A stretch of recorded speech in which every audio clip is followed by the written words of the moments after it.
Yani kwa maana saumu haimsumbui. Akiamua kufunga anafunga, na asipoamua kufunga hatofunga. Yani kwa maana akifunga hapati matatizo, asipofunga hapati matatizo, kwa maana saumu haimsumbui. Huyu iliyokuwa bora ni kufunga.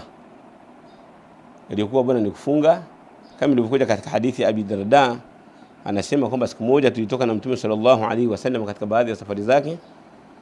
Anasema kulikuwa na jua kali fi yawmin harin, mpaka inafika time mtu anaweka mikono yake katika kichwa chake kutokana na ukali wa jua na ukali wa joto.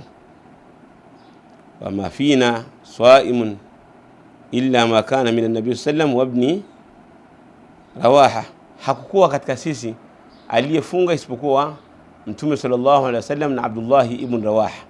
Watu wawili ndio walikuwa wamefunga. Kwa maana Mtume sallallahu alaihi wasallam na Abdullah ibn Rawaha walifunga kwa sababu saumu ilikuwa haiwasumbui na wala haiwapi uzito. Hali ya pili, akila anapata wepesi, akifunga anapata uzito. Kwa hali yake basi huyu kula inakuwa ni bora, kwa sababu akifunga anapata uzito, anapata shida. Na ndio maana siku moja Mtume sallallahu alaihi wasallam wakati yuko safarini alikutana na mtu mmoja wanampepea au wamemweka kwenye kivuli amelala.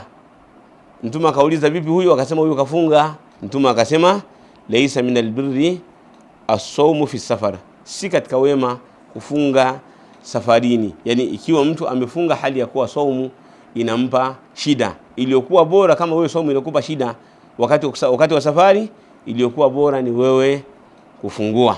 Ama yule ambaye saumu haimpi shida, huyu iliyokuwa bora ni afunge. Hali ya tatu,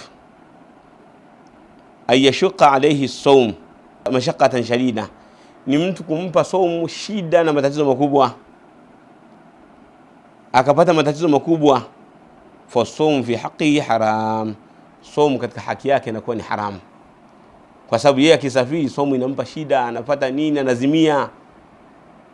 Huyu bora yani ni haramu kufunga, na kwa haki yake inakuwa ni wajibu ale katika hiyo hali ya safari yake. Wallahu ta'ala a'lam, wa sallallahu wa sallam wa baraka ala nabina Muhammad wa ala alihi wa sahbihi ajma'in, wa jazakumullahu khaira.